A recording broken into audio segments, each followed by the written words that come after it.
2023 was the weirdest year for real estate in living memory. Will 2024 be just as weird, or are we headed for some normalcy? What's going on, everybody? My name is Jason Valenzuela, your local real estate expert in the Northern Central Valley.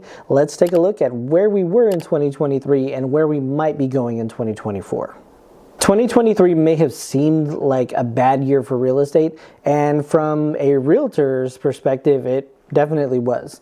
Inventory was our biggest problem. The number of sales made was down somewhere around 50%, anywhere from 37 to 50%, depending on the market that you're looking at. Obviously, interest rates stayed sky high throughout the entire year. They've shown a little bit of let up as of late, but still well above 6%. But honestly, there were plenty of buyers for the inventory that was out there, which again was our real biggest issue. Those higher interest rates drove down demand, but inventory plummeted right alongside it, keeping prices pretty steady throughout the year. And if we dig a little bit deeper into those inventory issues, the biggest issue was that a few years back during COVID, when the Fed lowered interest rates all the way to 0 for the prime rate, mortgage rates were getting down into the 2% range. The market was flooded with buyers trying to take advantage of these rates. And so many of them maxed out their buying power, bidding against the 25 or 30 other people that were bidding on each property that was going up. I mean, literally selling a house was as easy as taking a couple photos on your phone, slapping it on the MLS, and within 48 hours you had 10 or 15 offers. It was insane. But those buyers that were outbidding each other back and forth, trying to take advantage of those extremely low interest rates, ended up locking themselves in to that house and that rate for the foreseeable future. Once those interest rates started to skyrocket, it halted increases in equity.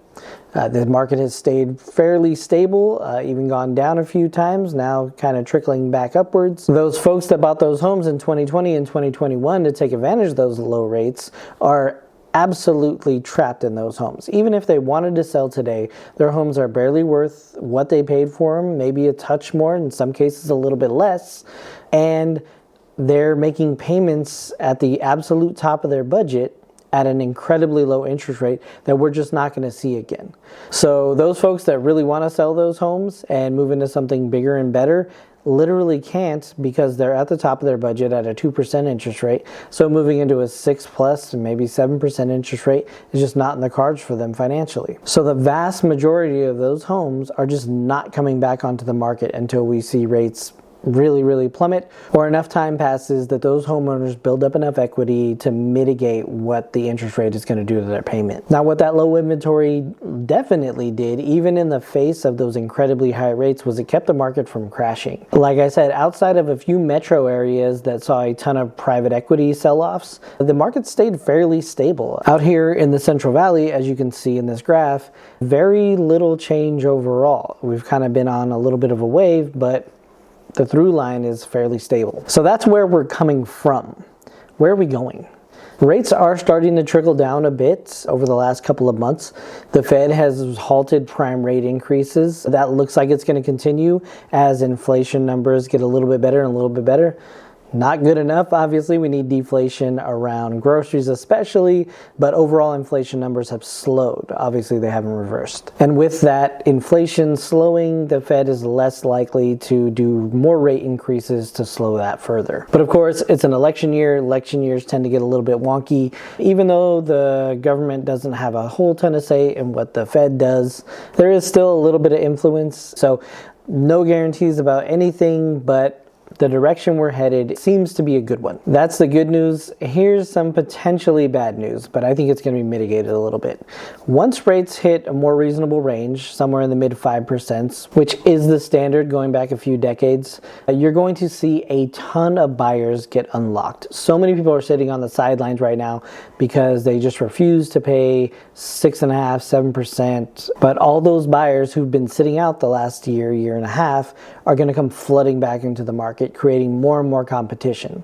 Now, the flip side to that is this also unlocks a lot of sellers. It may not unlock those sellers who are in the 2 to 3% range, but it will unlock quite a few of those sellers who bought just before the 2020s and are at 4.5%, to 5.5%.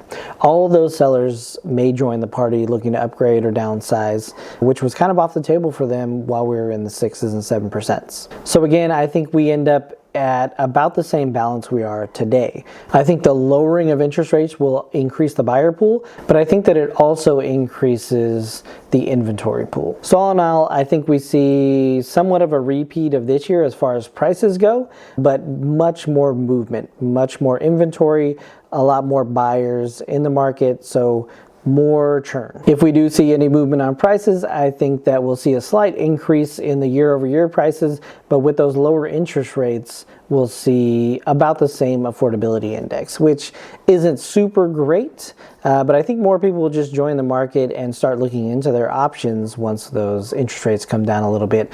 Seeing 6 and 7% is just scary for a lot of people. They don't even want to bother trying. But seeing something in the 5% range just psychologically opens the door for a lot more buyers and sellers. So just to sum everything up, I think that we're headed for lower rates, slightly higher prices, a lot more inventory, a lot more buyers, and basically a pretty stable market throughout the year. Nobody's going to be making a ton of money. Nobody's going to be losing a ton of money, but I think we do have a lot more action from buying and selling standpoints. And the overall name of the game is balance for 2024. Again, my name is Jason Valenzuela. I am your local real estate expert in the Northern Central Valley. If you have any questions whatsoever about the market, about the community, please never hesitate to reach out. You can reach me at any of my social channels, all in the description below.